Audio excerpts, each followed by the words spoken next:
नमस्कार, मैं नितिन सिंघल।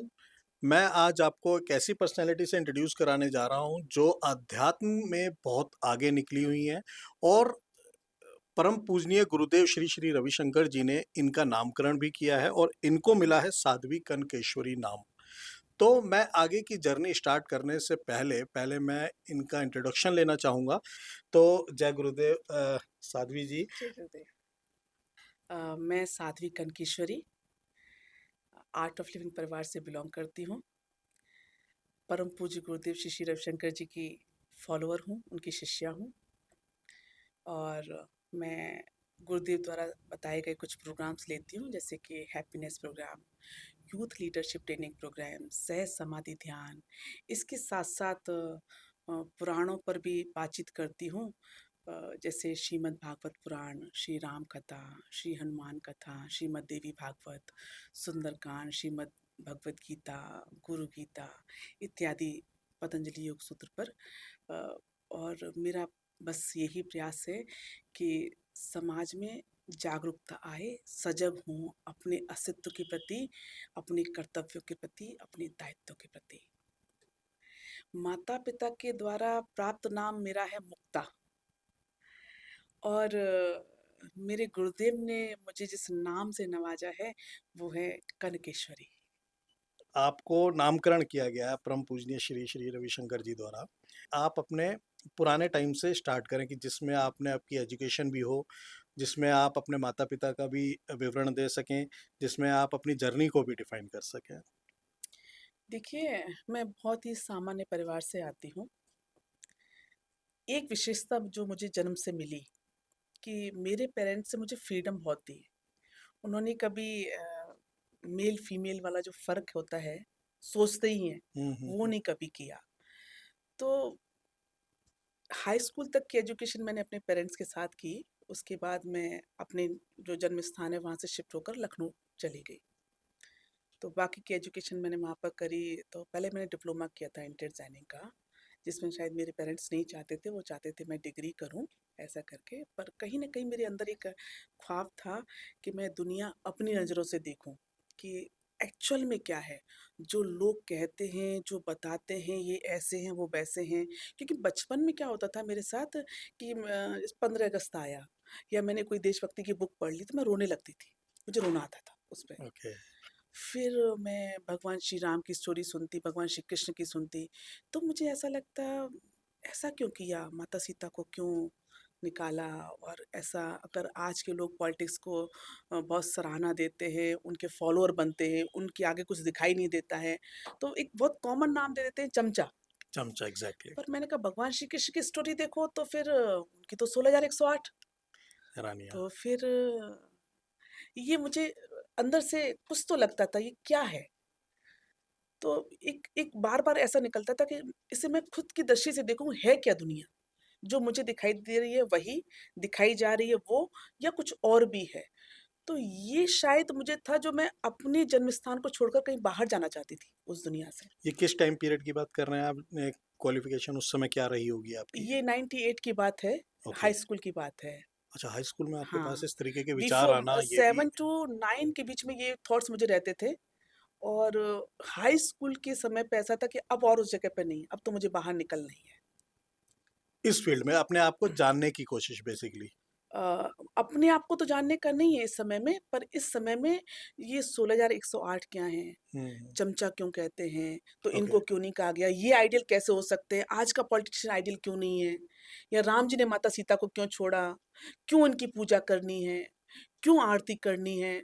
मुझे ये बोझ सा लगता था, सच बताऊँ तो, उस तो समय जिस आरती करना। समय उस समय के युवा जब फ़िल्मों की तरफ आकर्षित होते थे, तो आप इन प्रश्नों की खोज में रहते थे। हाँ, मैं फ़िल्मों की तरफ आकर्षित नहीं थी। मेरा एक अंदर से, भीतर से देश के प्रति रुझान था। राष्ट्र के प्रति एक देशभक्ति की एक अलग जगती थी। नो डाउट मैं उस समय में लाल बहादुर शास्त्री को आइडियल मानती थी। बहुत सुंदर। 2 अक्टूबर को महात्मा गांधी जयंती भी मनाई जाती है, पर मुझे लाल बहादुर शास्त्री ही याद आते थे। अरे वाह! I don't hmm, no why. Hmm, बचपन से ही ऐसा मैंने फ़ील किया।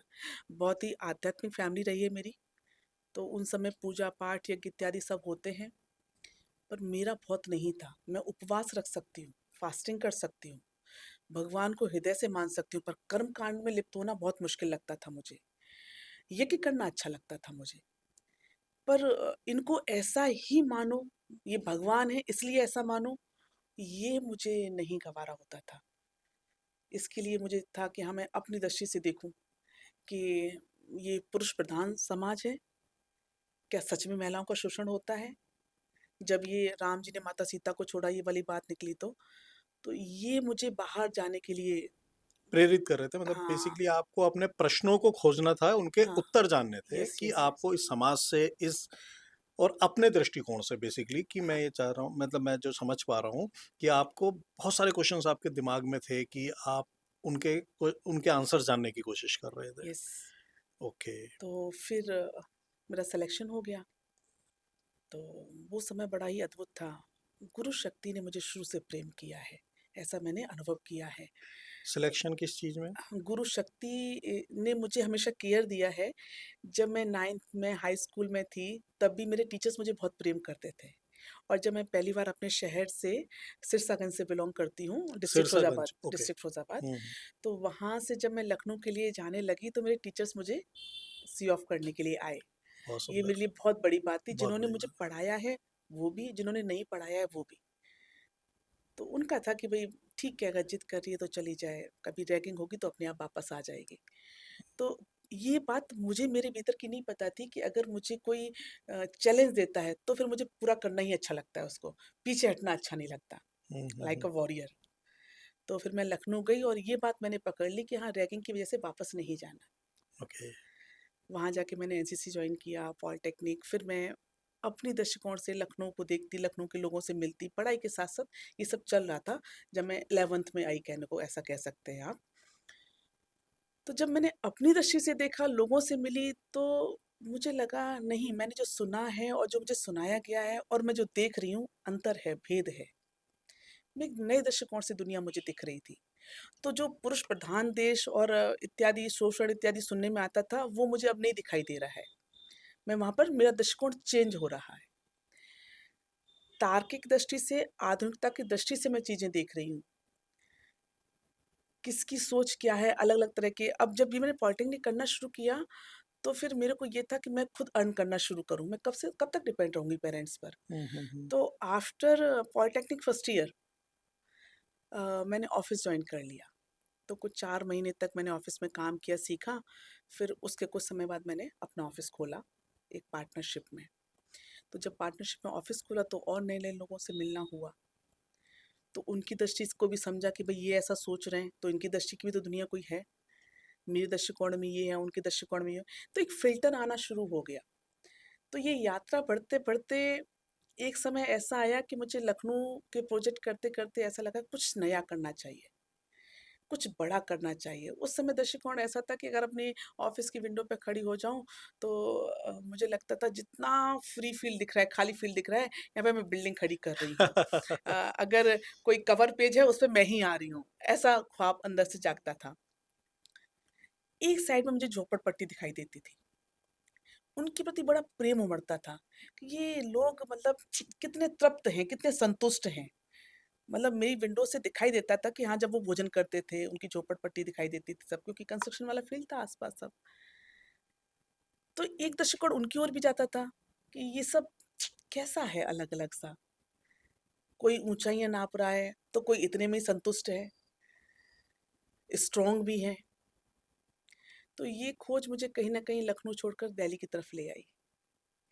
जब मैंने दिल्ली में प्रवेश किया, तो मैं अपनी फ्रेंड के घर गई और वहाँ मैंने टीवी ऑन किया, तो उसमें परम पूज्य गुरुदेव का इंटरव्यू आ रहा था। और जब मैंने उनकी आवाज़ सुनी, इतना सॉफ्ट स्पोकन, इतना स्वीट, तो मुझे एक आश्चर्य हुआ, जीवन में पहली बार आश्चर्य हुआ। और ये भी कह सकते हैं जीवन में पहली बार मेरे को एक अट्रैक्शन फ़ील हुआ। क्या इससे पहले आपको किसी तरीके की फीलिंग नहीं हुई किसी भी गुरु के प्रति? नहीं, इससे ओके। पहले नहीं हुई। हम्म। मेरे फैमिली मेंबर्स के गुरु हैं, गुरु परंपरा को फ़ॉलो करने वाले हैं, मैं सम्मान सबको देती थी। वो कहते थे इनको गुरु बना लो, पर मैं चरण छूने को तैयार हूँ, दंडवत करने को तैयार अंदर से हूँ, आवाज कभी पर नहीं आई गुरु आपके? कह दूँ ये मुझसे नहीं होना हो रहा, ये नहीं। ये मुझसे नहीं हो रहा। तो जब दिल्ली में गई मैं और मैंने टीवी ऑन किया तो गुरुदेव की आवाज़ सुनी, तो मैंने कहा इतना सॉफ्ट स्पोकन, मैं एक महिला आकार में होकर के मेरे को इतना सॉफ्ट नहीं बोला जाता, पुरुष आकार में है गुरुदेव, तो ये तो एक अलग ही वाली हाँ। भाषा होती है। तो मैंने कहा इनसे तो मिलना चाहिए भाई। हुँ। तो उसी बीच कुछ दौरान मैं अपनी फैमिली के साथ बाहर कहीं गई थी और मैंने ऐसा सुना कि मनुष्य आकार मिला है तो ये तभी सफल है जब जीवन में लाइव गुरु हो। तो उससे पहले तक मैंने ये मानना छोड़ दिया था कि मैं किसको मानूं, भगवान राम को मानूं, भगवान कृष्ण को मानूं, बुद्ध को मानूं, किसको मानूं, कौन सत्य है, किसकी अर्चना करूं, पर मुझे इसका आंसर नहीं था। तो नो डाउट मैंने कहा किसी को तो मानना होगा भाई। तो मैं शिरडी साईं को मानने लग गई अच्छा। उस दौरान, हाँ, हाँ, हाँ। कि चलो यहाँ कोई मुझे भेद नहीं दिख रहा, ये ठीक है, ना ये इधर है ना उधर है, कोई ऐसी हिस्ट्री नहीं नजर आ रही, इनको मान लेते हैं। तो जब भी मेरे अंदर कोई भाव जागृत होता मैं शिरडी साईं को याद कर लेती। तो मेरा अभी रुझाव जो है कुछ परम सत्ता की ओर है।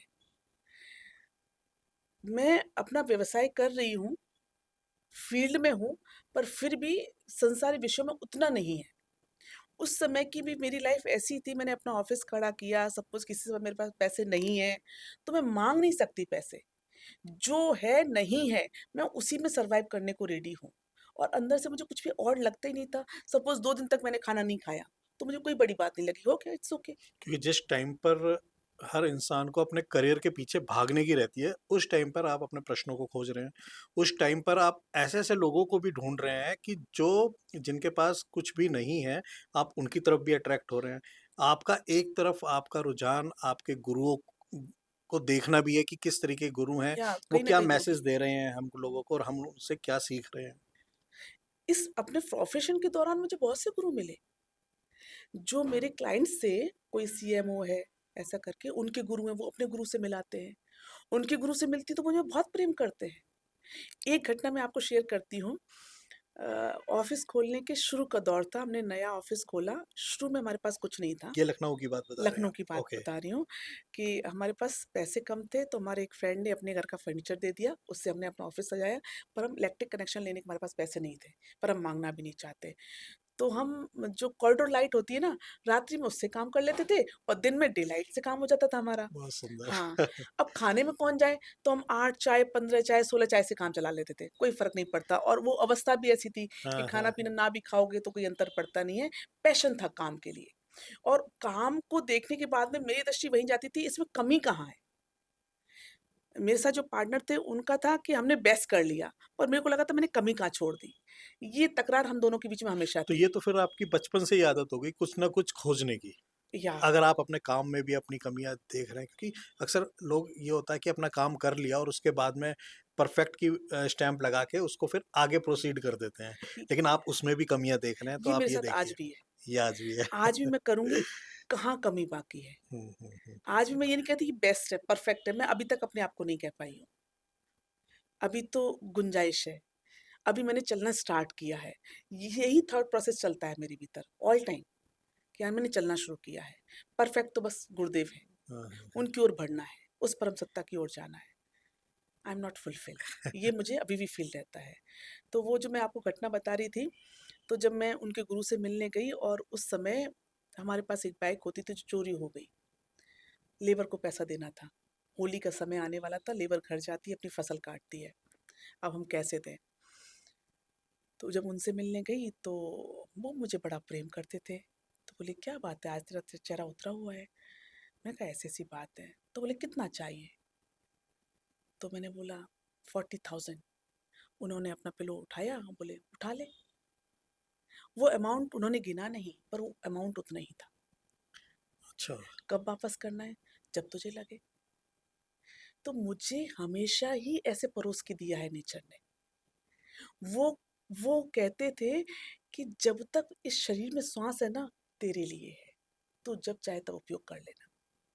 यहाँ तक कि मेरे फैमिली मेंबर्स के, मेरे माता-पिता के जो गुरु थे, तो वो भी मुझसे यही कहते थे, ये जब तक ये शरीर है, इस शरीर में जो अंतिम श्वास है, वो तेरे लिए है। तू जब चाहे तब ले लेना। आपसे बात करते हुए गूज़बम्प हो रहे हैं मुझे। कुछ ऐसी फीलिंग हो रही है कि वाक़ई मतलब आप ऐसे जुड़ाव वाली चीज़ें बता रही हैं कि जो आपने खुद फ़ील किया, खुद जिया है, या ऐसी-ऐसी चीज़ों को और जब मैं सुन पा रहा हूँ आपकी इन चीज़ों को, तो मुझे भी ऐसा एहसास हो रहा है कि जैसे मेरे सामने ये चीज़ें चल रही हैं। और ये वो हस्तियाँ हैं जिनके साथ मैंने बहुत समय नहीं बिताया है। बहुत घंटे मैं नहीं बैठी हूँ, बहुत सत्संग नहीं किया है मैंने। बस मैं अपना काम कर रही हूँ और ये अपने क्लाइंट की तरफ से हैं या फिर माता-पिता ने बिठाया है कि हाँ, भई गुरुदेव से कुछ ज्ञान ले लो। तो उनका यही कहना होता है, तुम जिस पथ पर आगे बढ़ रही हो मैं तुम्हारे साथ हूँ। अंतिम श्वास तक मैं साथ हूँ। और ये इन्होंने नहीं और जहाँ मेरे पेरेंट्स लेकर जाते हैं। जब मैं अपने इस प्रोफ़ेशन में से शिफ्ट होकर के संन्यास मार्ग पर आने का विचार बनाया, तो हमारे यहाँ का विधान है कि जब तक आपके पेरेंट्स आपको अलाउ नहीं करते हैं, तब तक आपको संन्यास नहीं मिल सकता। उनकी प्रतिक्रिया क्या थी आपके सन्यास के लेने जिस के उस समय पर? संन्यास का फ़ॉर्म फिल कराने गई मैं, उस समय तो मेरी माता ने मुझे आशीर्वाद दिया, पिताजी ने साइन किए और कहे मेरी माताजी से कहते हैं, "देखो तुम्हारी बेटी ना घर छोड़कर जा रही है।" तो मेरी माँ कहती हैं, "तू घर छोड़ के जा रही है?" मैंने कहा, "नहीं, नहीं, मैं अपना परिवार बड़ा करने जा रही हूँ। परिवार बड़ा करने के लिए मुझे बाहर निकलना है, इसके लिए आपकी परमिशन चाहिए।" बहुत ही निर्णायक क्षण होता है, बहुत ही एक ऐसा क्षण होता है ये, उन माता-पिता के लिए भी भई आपको अपनी डायरेक्शन मिल रही है। आप जा रहे हैं, आपका टारगेट जहाँ पर है आप उस तरफ वो टारगेट आपको लेकर जा रहा है। लेकिन उनकी भी फीलिंग्स जुड़ी हुई हैं यस। आपके साथ, वो उनका भी आप ऐसा भावुक क्षण मुझे बताओ, थोड़ा-सा शेयर करिए कि क्या उनको कभी इस तरीके की फीलिंग्स ऐसी उन्होंने रोकने की कोशिश नहीं की आपको कि जिस समय मैंने फ़ॉर्म साइन कराया, उस समय तो मेरे माता-पिता ने मुझे आशीर्वाद दिया। इससे पहले का जो 1 डेढ़ साल का समय था, वो उनके लिए थोड़ा-सा था कष्टकारी? कि हमने समाज में देखा तो नहीं है ऐसे कि भई हर किसी माता-पिता का अरमान होता है कि बच्चों की शादी हो। तो मैं अपनी माताजी से कहती थी, "देखो आप बहुत भाग्यशाली हैं।" बोलती हैं, "कैसे?" मैंने कहा, "आपके 3 बालक हैं, हम 2 बहनें, 1 भाई हैं।" तो बोले, "हाँ।" तो मैंने कहा, "सबसे बड़ी बेटी की शादी आपने कर ली?" बोले, "हाँ, कर ली।" "यानी आपने देख लिया बेटी की शादी कैसे होती है?" बोले, "हाँ।" "बेटे की शादी कर ली?" "हाँ, कर ली।" "बेटे की शादी कैसी होती है देख लिया?" बोले, "हाँ।" "दोनों का अनुभव मिल गया?" "हाँ।" देखो तीसरा सन्यास ले रहा है, तो आपसे सौभाग्यशाली और कौन हो सकता है? कहना बहुत आसान है, लेकिन उस चीज़ का अनुभव करना बहुत यस, मुश्किल काम है। जब मैं ये कहती तो उनके पास उत्तर नहीं होता। उत्तर नहीं होगा, वाक़ई। अब मेरे पिताजी की स्थिति ऐसी थी कि उनको पता था कि भई इससे ज़्यादा कहने से कुछ नहीं है, पर समाज के लोग उस समय मुझे बड़ा सम्मान देते थे। समाज में एक जगह थी मेरी उस दौरान, अपने व्यवसाय के कारण भी थी और थोड़ा-सा आर्ट और फ़िल्म से जुड़ चुकी थी, तो उसके कुछ प्रोग्राम कराए थे, तो इसलिए मेरा समाज मुझे एक अलग दृष्टि से देखता था। क्या आपको पुराने जीवन की याद आती है, आज भी? नहीं, मुझे पुराने जीवन उस का तो ऐसा लाइफ़ की कुछ नहीं याद है। हाँ, पर मुझे ये अनुभव हमेशा रहता है कि कोई एक शक्ति है जो निरंतर मेरे साथ चल रही है। मैं कभी भी किसी टाइम कुछ भी करूँ, कहीं भी चलूँ, एक ऑरा है, एक शक्ति है, जो मुझे निरंतर सुरक्षित रख रही है, निरंतर क्या मेरी केयर कर रही गुरु है। की कोई ऐसी बात जो याद करने योग्य है कि आपको वो आज भी याद रहती है कि उन्होंने चाहे 10 साल पहले कही हो आपसे, लेकिन वो आपके दिल में आज भी बैठी हुई हो, आप उसी को निरंतर फ़ॉलो कर रहे हो? वो ऐसी क्या बात? उनकी दृष्टि, एक समय है जब फर्स्ट टाइम मैं गुरुदेव से मिली और मेरी दृष्टि उनकी दृष्टि से एक हुई और वो दौर ऐसा था कि मेरी आँखों से अश्रु ही बह रहे थे और कुछ नहीं था मेरे पास। जैसे मैं तड़प रही हूँ, एक चीख भी थी उसके साथ, मुझे कुछ भी होश नहीं है। मेरी आँखों से अश्रु बह रहे हैं, मेरे हाथ में माइक है पर मैं कुछ बोल रही हूँ। वो दृष्टि मेरे अंदर अभी भी बैठी है। जैसे लोगों का एक प्रश्न होता है कि साध्वी या सन्यास, इसको आप सिंपल वर्ड्स में किस तरीके से डिफाइन कर सकते हैं जिससे लोगों को नॉलेज हो? उन्होंने अपने मिसकंसेप्शन बनाए हुए हैं कि इसमें हम बिल्कुल सन्यास की तरफ चले जाते हैं, हमें सोसाइटी से कोई मतलब नहीं रहता। तो आप क्या अपने दृष्टिकोण से बता सकते हैं जिस लोगों को कि इसमें मतलब क्या होता है ये साध्वी और सन्यास ये वर्ड? देखिए संन्यास यानी शब्द में अर्थ छुपा है समन्यास, समता में। संन्यास यानी समता में रहना, अति नहीं किसी भी चीज़ की, है ना? ये आपका स्वभाव है। ये जो हम परिवेश धारण करते हैं, ये हमें सहयोग प्रदान करता है। ये सफ़ेद वस्त्र है, सफ़ेद वस्त्र शांति का प्रतीक है, शांति का प्रतीक है। हुँ, हुँ।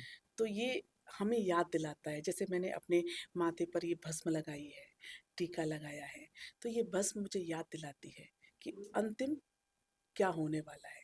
इस जगत में मैं कोई भी व्यवहार करूँ, अंत में सब राख ही होने वाला है। ये तन से हम व्यवहार करते हैं, मन इस तन को चलाता है। मन में क्लेश और विकार सब आते हैं, काम, क्रोध, लोभ इत्यादि होते हैं।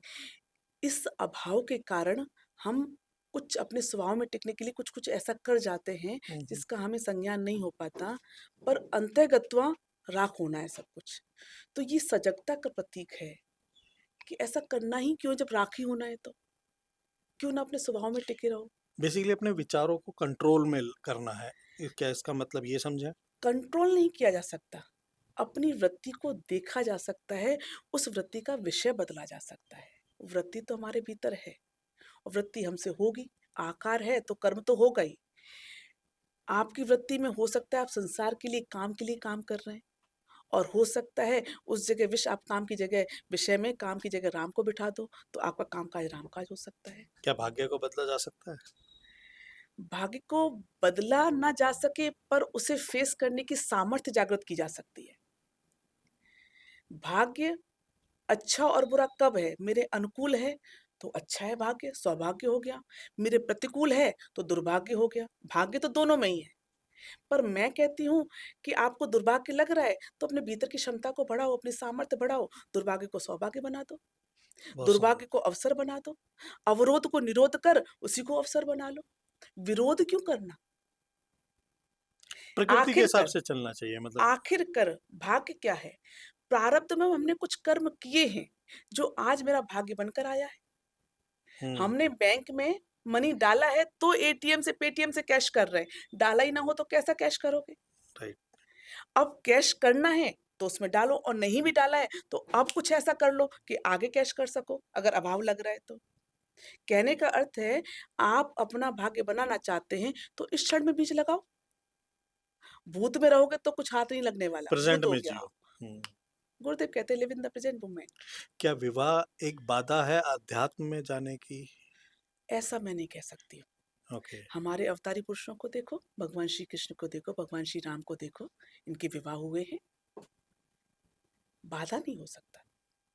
ये इसको आप सबकी नहीं अपनी-अपनी मानते। यात्रा है। हाँ, सबकी अपनी-अपनी यात्रा है, अपनी-अपनी रुचि और कर्म के अनुसार सब चल रहे हैं।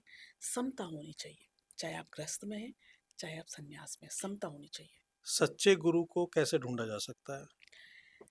सच्चे अक्सर मैंने गुरु को एक्चुअली अक्सर ये देखने में आया है कि अगर किसी हम स्टूडेंट्स को बता देते हैं, देखो आपका उस समय सोशल मीडिया इतना स्ट्रॉन्ग नहीं था, इतना स्ट्रॉन्ग क्या, इतना था ही नहीं कुछ भी। लेकिन अगर हम आज किसी जेन ज़ी के सामने हम गुरुओं की बात करते हैं, तो वो सबसे पहले प्रेज़ेंस देखते हैं सोशल मीडिया पर। इंस्टाग्राम, फ़ेसबुक, यूट्यूब, उनका क्या प्रोफ़ाइल है, उनके कितने फ़ॉलोअर हैं, किस तरीके की बातें कर रहे हैं। तो उन्हीं फ़ॉलोअर से अट्रैक्ट होके वो उनसे जुड़ते हैं। तो मुझे ये लगता है कि जो असली गुरु हैं, मुझे नहीं लगता कि वो सोशल मीडिया पे होंगे। तो ऐसे क्या वो गुरु नहीं हैं? क्या वो लोग अपने गुरु बना ही नहीं सकते? क्या वो हर चीज़ सोशल मीडिया पे ही ढूँढेंगे? तो इसी ढूँढने के चक्कर में ही सभी लोग अब सोशल मीडिया पे आ भी रहे हैं। गुरु भी आ रहे हैं सोशल मीडिया पर। लेकिन मैं ऐसे लोगों के पास भी जाना चाहता हूँ जो सोशल मीडिया पे है ही नहीं। क्या उनकी कोई पहचान नहीं है? क्या उन्हें कोई नॉर्मल इंसान उन्हें अपना कोई गुरु नहीं बना सकता? तो आप उस चीज़ के लिए आपकी क्या राय है? देखो इस मैटर में मैं कहूँगी हमारे 18 पुराण हैं, उनमें से एक स्कंद पुराण है। उसमें भगवान शिव माता पार्वती को बताते हैं गुरु के लक्षण क्या हैं और हमें जो मनुष्य आकार मिला है तो इसमें एक जीवात्मा है। इस जीवात्मा का लक्ष्य क्या है? इसके सभी साधन साध्य किस लक्ष्य की प्राप्ति के लिए होना चाहिए, ये भगवान शिव माता पार्वती को बताते हैं। जिसमें उन्होंने बताया है कि एक वाचक गुरु है, तो कोई सूचक गुरु है, तो कोई विहित गुरु है, कोई निषिद्ध गुरु है, कोई कारणाख्य गुरु है और एक है परम गुरु। कहते हैं सभी जीवात्माओं का लक्ष्य और ये मनुष्य आकार मिला है तो उसके सभी साधन सभी साध्य परम गुरु की प्राप्ति के लिए होना चाहिए, परम गुरु की ओर अग्रसर होना चाहिए। इसी में जीवात्मा की सफलता है। जैसे मैंने कहा हम कर्म तो करते हैं, क्रिया तो सभी करते हैं। आप भी भोजन करते हैं, हम भी करते हैं। आप भी श्वास ले रहे हैं, हम भी श्वास ले रहे हैं। क्योंकि श्वास है, आकार है तो कर्म तो होना ही है। चाहे आप मन राइट। से करें, भाव से करें चाहे अपनी वाणी से बोलकर करें, चाहे आप अपनी क्रियाओं द्वारा करें।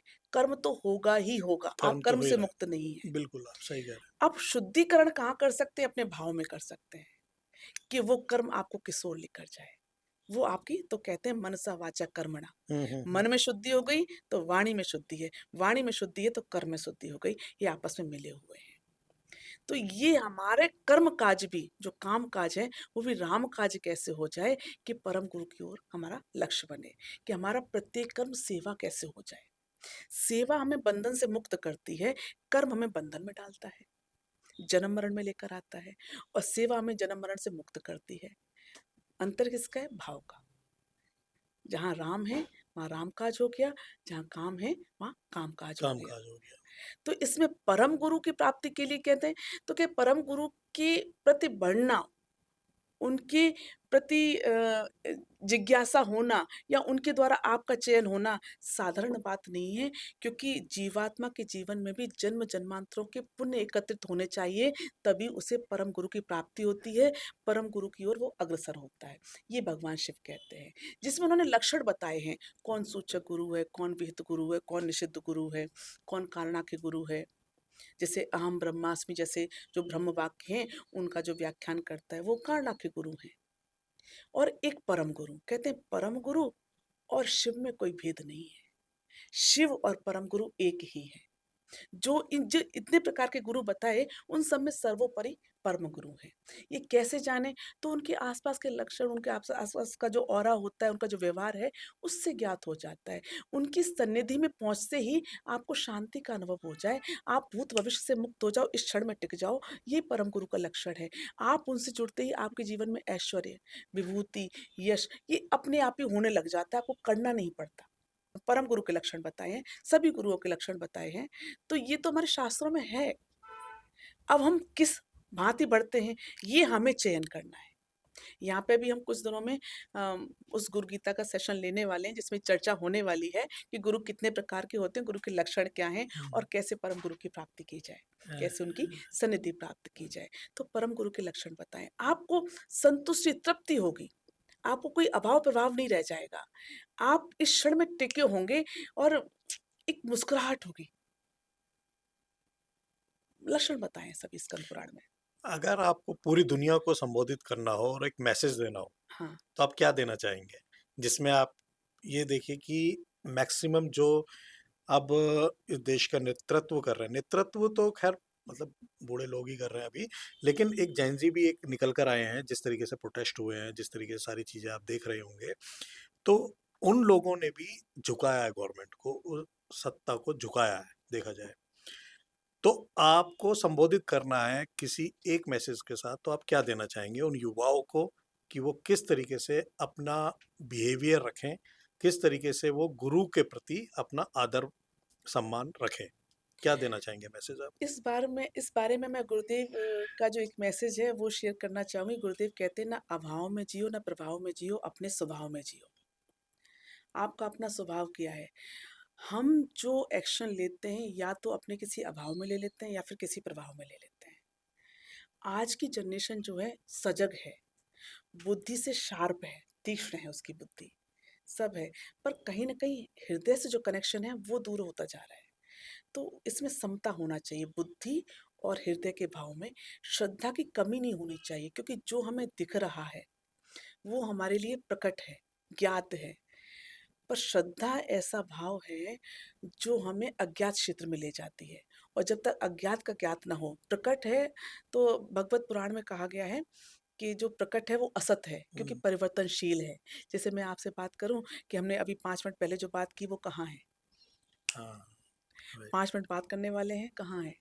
कहीं और ही है, अभी कहीं नहीं और है। है। इस क्षण में क्या है ना? तो इस जो परिवर्तन लगातार हो रहा है, जो प्रकट है, हम सब आप हैं, छोटे बालक के रूप में थे, आज बड़े हैं, कल कुछ और होंगे, निरंतर गतिशील है, परिवर्तित होते जा रहे हैं, स्थायी नहीं है, गतिशील है, तो असत है। कोई व्यक्ति से बात करते ना कि भाई नहीं, उसकी बात पे भरोसा मत करना, क्यों? एक बात पे टिकता ही नहीं है, कभी ये कहता है, कभी वो कहता है, क्यों? झूठा है, असत है, सत्य नहीं है वो। तो सत्य क्या है? इसे प्रकट करने वाली शक्ति, उससे जुड़े। सजगता है तो शोध की ओर भी मुड़े, ये हुँ। मेरा मैसेज है। कोई ऐसा क्षण में, जैसे आपने अभी तो हम अध्यात्म के ऊपर भी बात कर रहे हैं। अगर हम पुरानी बातों में फिर से आते हैं, अगर माता-पिता से बात करने का मौका मिले तो सबसे पहले आप क्या कहेंगे उनसे?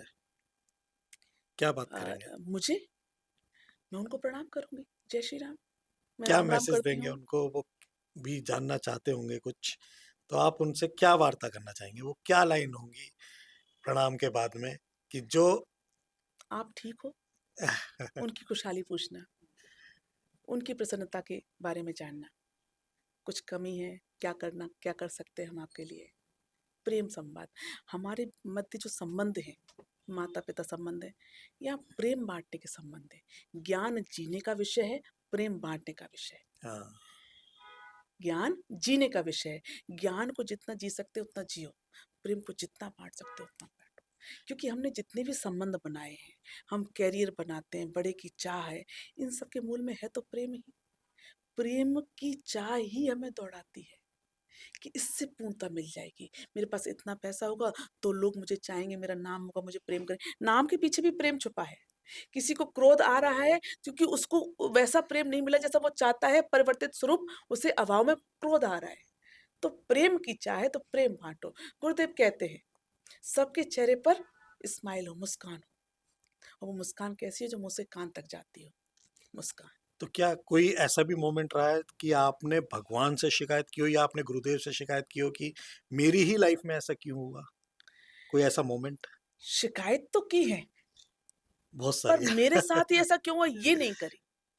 कहने का जब भी मैं व्यथित होती हूँ या अधूरापन अनुभव करती हूँ या मेरे पास समाधान की पूंजी नहीं है उस समय, तो मैं अपने गुरु को याद करती हूँ कि आप मेरा मार्गदर्शन करो।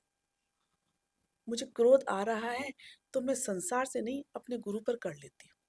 अच्छा, क्रोध क्रोध से भी मेरा आता है आपको? क्रोध, देखो हम पुरुष और प्रकृति के सहयोग से बने हैं, तो क्रोध कोई बुरा नहीं है। बुरा तब है जब वो एक लंबे समय तक टिकता है। गुरुदेव कहते हैं क्रोध उतना हो जितना पानी पर खींची हुई लकीर। किन-किन बातों पर आता है? ये भी जानेंगे हम तो। किन-किन बातों पर आता है? पहले तो मुझे बहुत क्रोध आता था जब मैं अपने संन्यास मार्ग में नहीं आई थी, आर्ट ऑफ लिविंग में नहीं आई थी, ये कह सकते हैं। आर्ट ऑफ लिविंग में आने के कुछ सालों बाद मेरा क्रोध कम होता चला गया है, उससे पूर्व तो मुझे बहुत क्रोध आता था। मेरा फ़ील्ड ही था, भई कॉन्ट्रैक्टर भी हैंडल करने, क्लाइंट्स भी हैंडल करना है, लेबर क्लास लेबर भी क्लास है, भी हैंडल करनी तो है। उनको उनकी भाषा में बात भी करनी है, तो बहुत कॉमन सी बात है, भई मेरे को क्रोध आता था। पर जैसे सुदर्शन क्रिया का अभ्यास रहा, सहज समाधि, गुरुदेव की प्रेरणा, उनकी सन्निधि से अब ऐसा क्रोध नहीं है, क्रोध की जगह सजगता होना हो गया है कि हाँ, मुझे क्रोध का ऐसा कुछ बेचैनी, कुछ अभाव सा फ़ील हो भी रहा है, तो मैं उस भाव के प्रति सजग हूँ। कि हाँ, ये हो रहा है तो मुझे इसमें प्रवृत्ति करनी है या इससे निवृत्त हो जाना है, इससे फ्री हो जाना है। ये सजगता आ जाती है। क्रोध अब मेरे पर हावी नहीं होता, मुझे पता है क्रोध मुझे करना है, नहीं करना है। जिस समय किसी विषय में, किसी घटना में आवश्यकता है क्रोध की, तो मेरे शब्द क्रोध वाले होंगे, पर आवश्यकता नहीं है, ज़रूरत नहीं है, मेरे भीतर भी उथल-पुथल हो। भीतर की उथल-पुथल नहीं है, शब्द और वाणी समय की माँग के अनुसार हो सकता है, क्योंकि व्यवहार जगत है, सामने वाला जिस भाषा में समझेगा, उसको उस भाषा में आपको बताना पड़ेगा, पर वो भीतर नहीं टिकना चाहिए। गुरुदेव ने अगर आपसे बोला कि आप अपने बैक में जाकर हाँ, कुछ ऐसे मोमेंट्स को सही करके आओ, जो आज भी आपको रियलाइज़ होता है कि वो मैंने गलत किया है, तो आप क्या करना चाहेंगे उसे? किन मोमेंट्स को आप सही करना चाहेंगे? कि आपको लगता है, आपको फ़ील होता है कि अगर मैंने ये नहीं किया होता तो मैं ये होती, या कुछ भी मोमेंट? मैं इसमें कहूँगी, मैं सिंसियरिटी बढ़ाना चाहूँगी अपनी, अपना सिंसियरिटी अनुशासन, भी या अपना अनुशासन बढ़ाना चाहूँगी, जिसमें मुझे कमी लगती है कि मैं उतनी अनुशासित नहीं हूँ जितना होना चाहिए। एक जो सिंसियरिटी होनी चाहिए, वो मिसिंग है। क्या आपने भी भगवान से कुछ माँगा है? गुरु माँगे, गुरु जैसे मिल गए, अब गुरु ही मेरे भगवान हैं, मेरे ब्रह्मांड नायक है मेरे गुरुदेव। क्या अब भी आप उनसे कुछ माँगते हैं? उनकी जैसी हो जाऊँ, उनमें समा जाऊँ। बहुत सुंदर। मेरा एक ही भाव है, ये मेरी अर्ज़ी है, वो मैं हो जाऊँ जो तेरी मर्ज़ी है। बहुत सुंदर। कोई ऐसी बात जो आप मैसेज देना चाहते हैं, लोग संतों को क्यों गलत समझते हैं? मतलब कुछ उनके बिहेवियर, कुछ ऐसी चीज़ें हैं कि संतों को भी गलत समझते हैं। तो वो तो आपने ख़ैर आंसर दे ही दिया है कि आप गुरु को इस तरीके से चयन करें। लेकिन कुछ संतों को आज भी गलत समझा जाता है, उनके मतलब वर्क शैली पर, उनके जो कार्यशैली है, उन पर प्रश्न चिन्ह लगाए जाते हैं? इसका उत्तर मैं आपको एक प्रश्न से दूँगी। हुँ, जैसे आप अपने आस-पास दीवार देख रहे हैं हुँ। और मैं आपको काले कलर का चश्मा पहना दूँ, गॉगल्स लगा दूँ और फिर आप इस दीवार को देखो तो इसी रंग की दिखाई देगी या दूसरे रंग की हाँ, दिखाई वो देगी? रंग चेंज हो जाएगा उसका, बिल्कुल।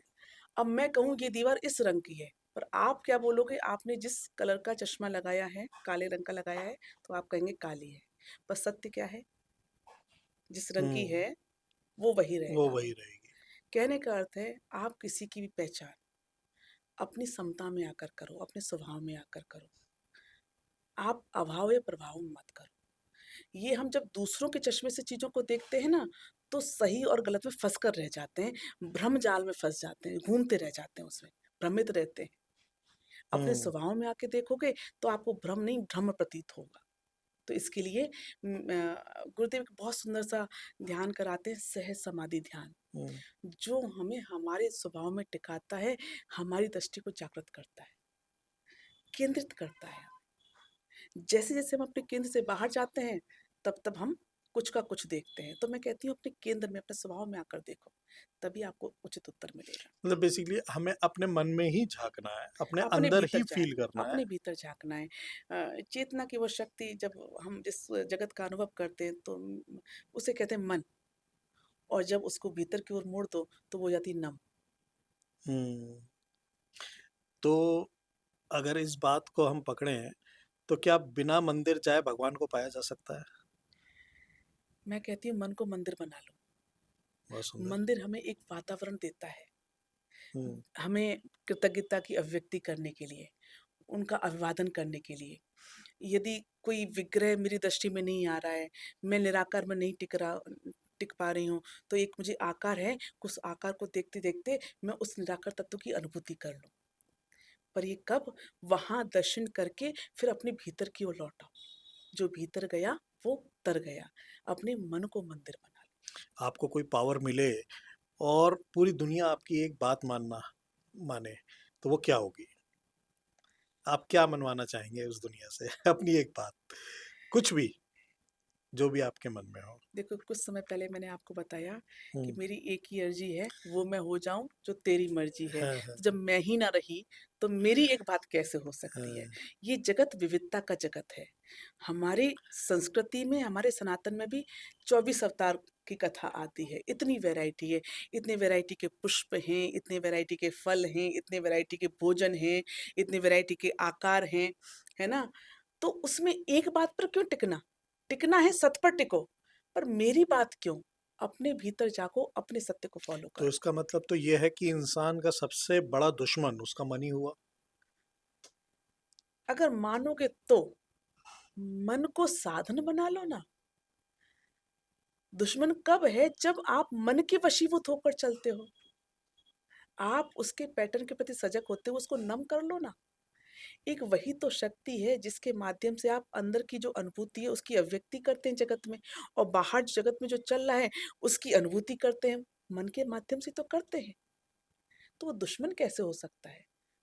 बैलेंस, समता होनी चाहिए। हाँ, तो इस चीज़ के लिए भी समझना पड़ेगा कि आजकल के युवाओं को अपने मन पर कैसे कंट्रोल अपने करें। पैटर्न, अपने वृत्ति के प्रति सजग होना पड़ेगा कि मैं जो कर रहा हूँ, उससे मुझे क्या प्राप्ति हो रही है? क्या प्रॉपर वो सच में गाइडेंस। उचित है? बाहर वाले के लिए उचित है और मेरे लिए भी उचित है क्या? बाहर के लिए तो हम कर जाते हैं, पर सच में भीतर शांति मिली क्या?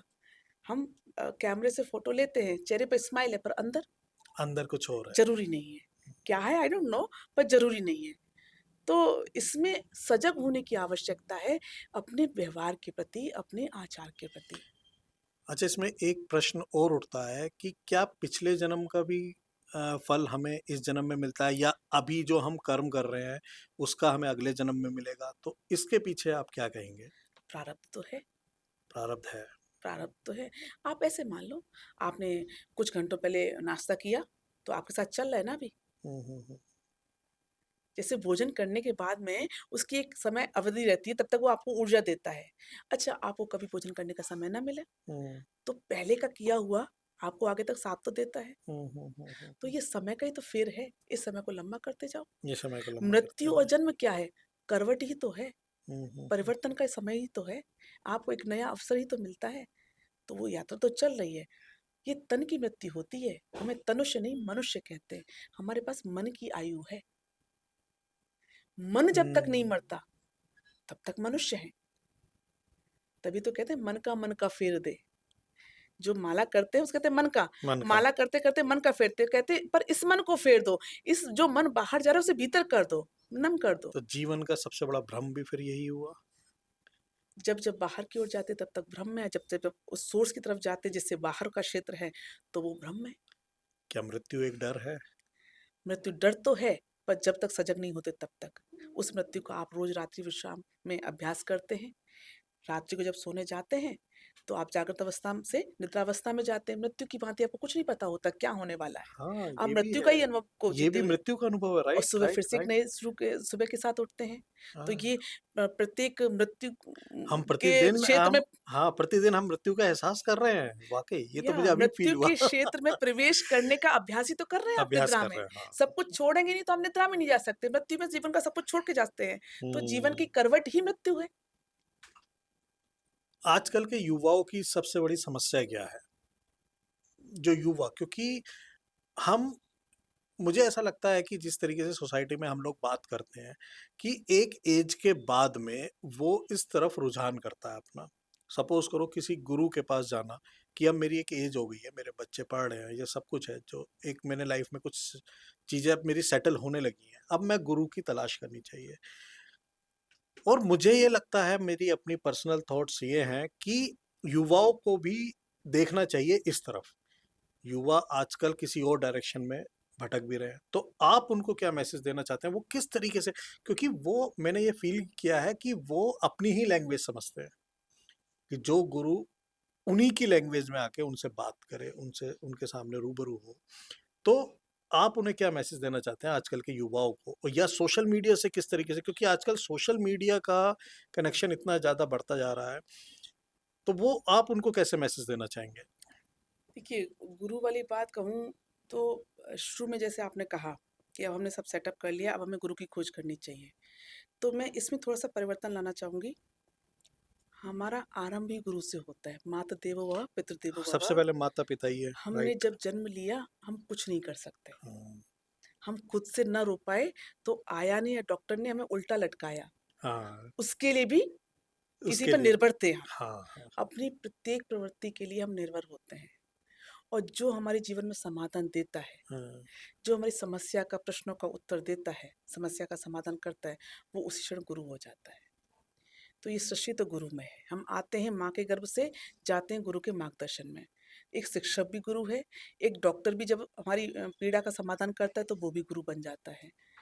तो मैं आज की जनरेशन से ये वाली बात कहूँगी कि सब कुछ है, अच्छा है, पर जो हमारी संस्कृति है, उस पर हमें श्रद्धा रखनी होगी, मात्र विश्वास नहीं। विश्वास हो सकता है आपको अंधविश्वास की ओर लेकर जाए, पर जहाँ आपको खटक रहा है ना, आप उसका शोध करो। आप उसकी गहराई में उतरो कि ये परंपरा, ये इतना कुछ क्यों बनाया गया, इसके पीछे का कारण क्या है?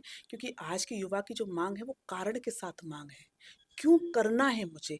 आप मुझे हाँ, ये बता वो दो। हर चीज़ में रीज़न ढूँढ रहे हैं, रीज़न हर ढूँढ चीज़ रहे में। हैं, तो कारण उन्हें उन्हें रिज़ल्ट चाहिए। एकदम अच्छा आपको नहीं लगता कि उन्हें रिज़ल्ट एकदम एट रैंडम चाहिए कि या अभी मैंने ये चीज़ करी है और मुझे रिज़ल्ट अभी चाहिए। आपका जो समय था, जिस तरीके से आपने अपने विचारों को चेंज किया, आपने ढूँढने में लगाया अपना समय कि मुझे इस प्रश्न का उत्तर चाहिए। आपने अलग-अलग लोगों से बात करी।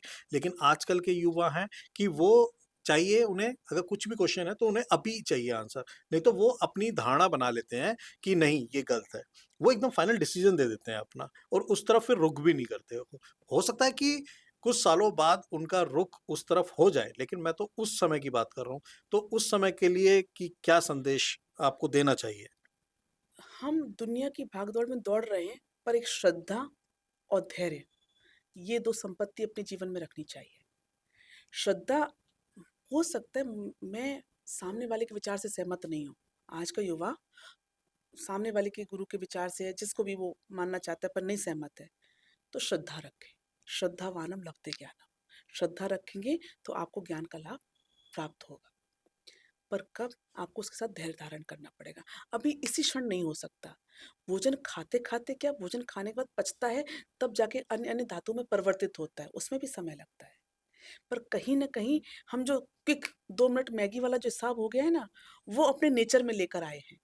पर धैर्य के साथ चलो और श्रद्धा बनाओ जीवन क्योंकि में, तो सिद्ध होगे। मैंने ये भी देखा है कि अगर कोई मनुष्य, कोई भी इंसान मंदिर भी जा रहा है, तो अपनी प्रार्थना भी कर रहा है, तो उसे रिज़ल्ट एकदम चाहिए कि भगवान मुझे ये दे दो, मुझे वो दे दो।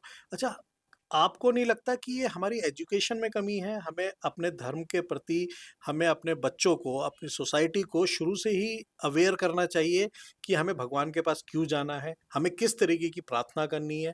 हमें क्या उनसे कुछ डिमांड करनी है या नहीं करनी? बेसिकली अगर हम अपने धर्म को समझें, तो हमें अपने बॉडी को एक्टिवेट करना होता है। अगर हम किसी भगवान के मंदिर में भी जा रहे हैं, अगर हम अपने चप्पल या जूते बाहर उतार रहे हैं, तो उस मंदिर परिसर में हम अगर एंटर कर रहे हैं, तो वहाँ की बेसिकली हम वाइब्स को अंदर उतारने के लिए, जी। उनकी वेव्स के अंदर हमारे अंदर पॉजिटिविटी आए। आप देखा होगा आपने कि अगर हम रावण की कथा भी सुनते हैं, रावण के बारे में, तो रावण भी अगर किसी युद्ध में जाता था, तो सबसे पहले भगवान शिव की आराधना करता था, वो डेली करता था।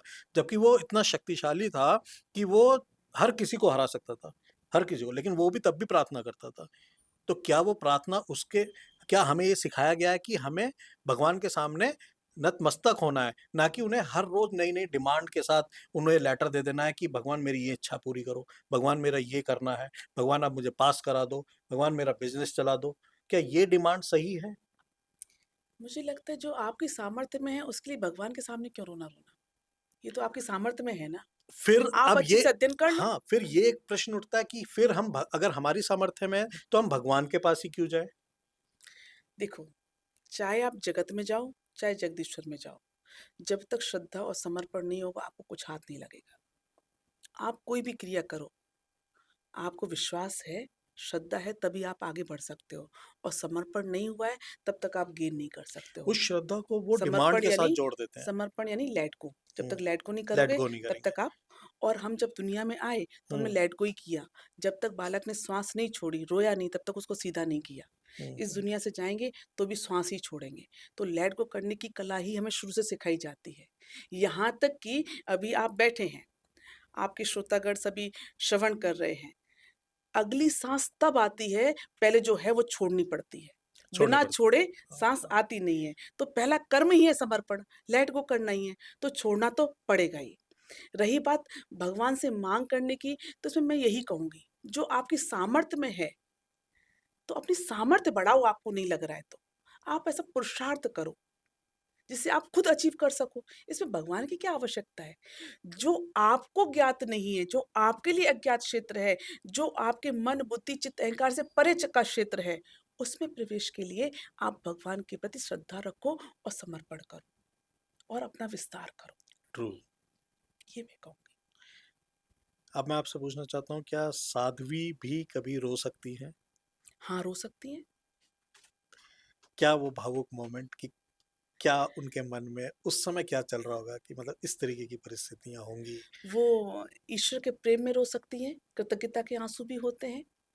गुरु के प्रेम में, गुरु के समर्पण में रो सकते हैं और साध्वी हैं, स्वभाव में हैं, हमेशा एक जैसा समय नहीं रहता।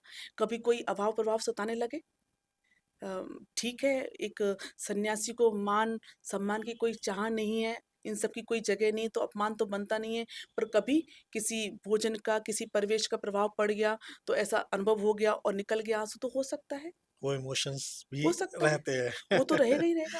देखिए समुद्र है, समुद्र हुँ, में आप लहरें देखते हैं, है ना? तो मैं ऐसा मानती हूँ हमारा संसार, हमारा जीवन संसार भवसागर और समुद्र सागर मिलते-जुलते से है। समुद्र सागर के एक किनारे पर हम खड़े होते हैं तो दूसरा किनारा हमें दिखाई नहीं देता। हम जीवन के एक तट पर खड़े हैं भवसागर के, मृत्यु का किनारा हमें दिखाई नहीं देता। समुद्र सागर में लहरें बह रही हैं, बाहर की ओर जा रही हैं, पुनः-पुनः भीतर आ जा रही हैं। जब तक लहरों में तब तक भीतर नहीं उतर सकते। हमारे भवसागर में भावना रूपी लहरें बह रही हैं, बाहर की ओर ले जाती हैं, फिर भीतर ले आती हैं, भीतर बाहर, ये क्रम चलता रहता है। जब तक इन लहरों पर हैं, तब तक भीतर नहीं उतर सकते और भीतर नहीं उतर सकते, तब तक तर नहीं सकते। तो संसार सागर भी वही है, जिसमें बहुत गहराई भी है और ऊपर लहरें भी हैं। जब-जब लहरों में आओगे, तब-तब अभाव-प्रभाव, संसार से जुड़े हुए किसी विषय के आँसू हो सकते हैं। जब-जब कृतज्ञता में गहराई में उतरोगे, तब-तब उस गहराई में उस कृतज्ञता के समर्पण के आँसू हो सकते हैं। आँसू तो हो सकते हैं, आँसू तो हो सकते आँसू बुरे नहीं है, हैं। आँसू बुरे नहीं है। जीवन का उद्देश्य एक वाक्य में क्या कहना चाहेंगे? बस गुरुदेव की बनी रहूँ सदैव, वो जो चाहते हैं वो मैं हो जाऊँ। क्या कोई ऐसा काम जो आप करना चाहते हैं अब तक नहीं हुआ हो आपका पर्सनल? अ, मुझे लगता है थोड़े-से विश्वास की कमी है मेरे भीतर, वो आत्मविश्वास पर पूर्ण हो अच्छा। जाए। हाँ, हमारे व्यूअर्स को आप एंड में क्या बोलना चाहेंगे कि क्या मैसेज देना चाहेंगे? मैं कहूँगी तनाव मुक्त रहो, अपने स्वभाव में जियो और अपने जीवन को उपयोगी बनाओ और दूसरों के जीवन में उपयोगी बनो। वैसे तो ये वार्ता इतनी ऐसा टॉपिक है कि ये अभी अगर 2 घंटे भी कहेंगे 2 घंटे भी चलता रहेगा क्योंकि आपके विचार ने पूरा का पूरा झंझोर के रख दिया है किस तरीके के विचार आपके जिस तरीके की पॉजिटिविटी के साथ आपने आंसर दिए हैं हर चीज़ के। तो मन तो है मेरा और भी बातें करने का लेकिन समय का अभाव, टाइमिंग की कुछ लिमिटेशन और आपकी भी व्यस्तता, इस वजह से हमें ये अभी एंड करना पड़ रहा है। लेकिन ये एंड नहीं कहूँगा मैं, ये एक शुरुआत भी कहूँगा मैं कि हम आपसे फिर से कनेक्ट होंगे, फिर कभी किसी दिन, किसी चैनल के माध्यम से, जी, किसी भी माध्यम से। तो बहुत-बहुत धन्यवाद आपका कि आपने हमें समय दिया। Thank you.